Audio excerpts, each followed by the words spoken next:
snowboarding and, of course, curling. Our screens are about to be filled with all the action from the Winter Olympics, which got underway today in Canada. Two athletes from our region are taking part. One of them is Kwame Nkrumah Acheampong, better known as the Snow Leopard. He learned his skills at the Snow Dome in Milton Keynes. James Burridge sent this report a short time ago. Well, good evening from Milton Keynes. It's going to take me a few hours to learn how to ski properly. It may have taken Kwame a few years, but now he's living the dream. After practicing for so many years here at the Escape Centre in Milton Keynes, he's now in Vancouver and ready for the off. Kwame Nkrumah Acheampong, a.k.a. the Snow Leopard. The remarkable story of Ghana's first ever Winter Olympian is one we've followed at BBC East from the very beginning. Whew. In 2004, Kwame took up a job that would change his life forever. After studying tourism at university, he wanted to get into tourism management when he came across a job at the indoor ski centre in Milton Keynes. Staff could ski for free. He never looked back.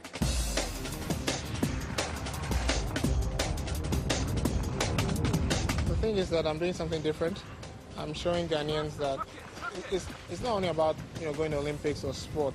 It's about being able to do something different. If you have that feeling or you have that desire, how much are you willing to sacrifice?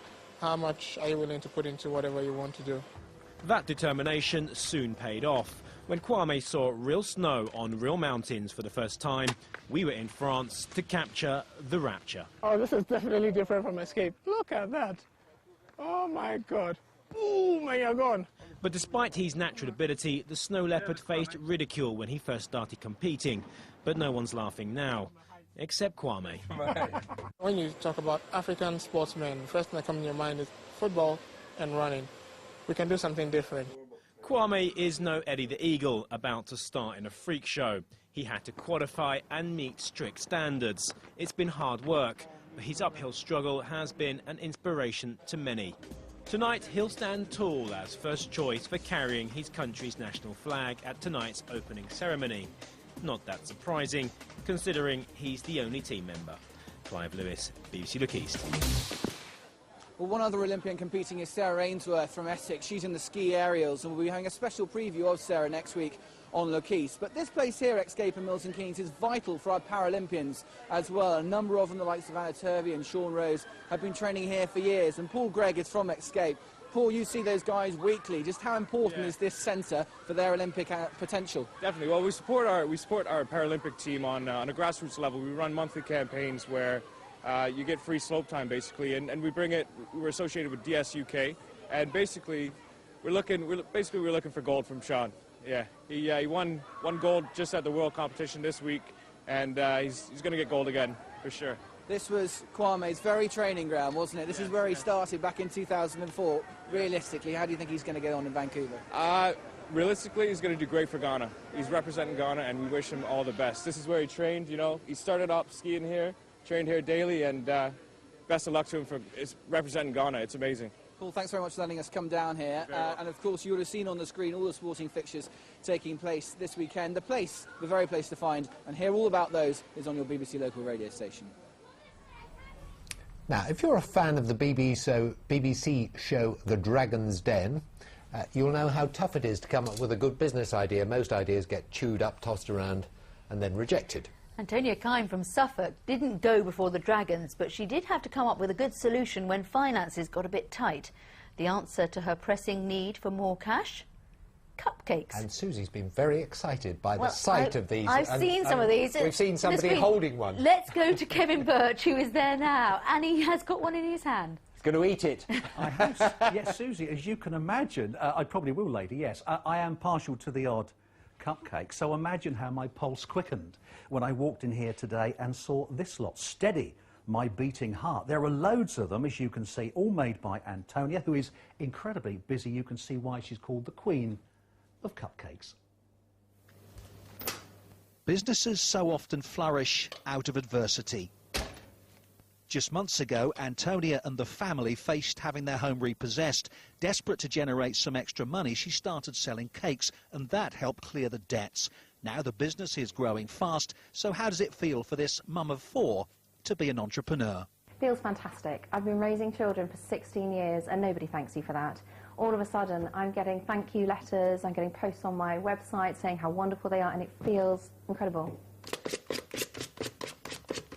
It's not bad for someone who's adamant she can't normally cook anything, but says Antonia, when it comes to cupcakes, she has a magic touch, and she does make it look so easy.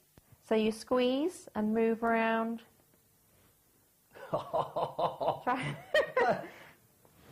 That's fantastic. Oh, you've done it before. Already she's baked for weddings, fairs, birthdays, even a funeral. Next, it's a display at the Ideal Home exhibition in March. For that, she'll need to produce 17,000 cakes in just 17 days. For a first attempt, I'd say that was pretty good. You're a natural.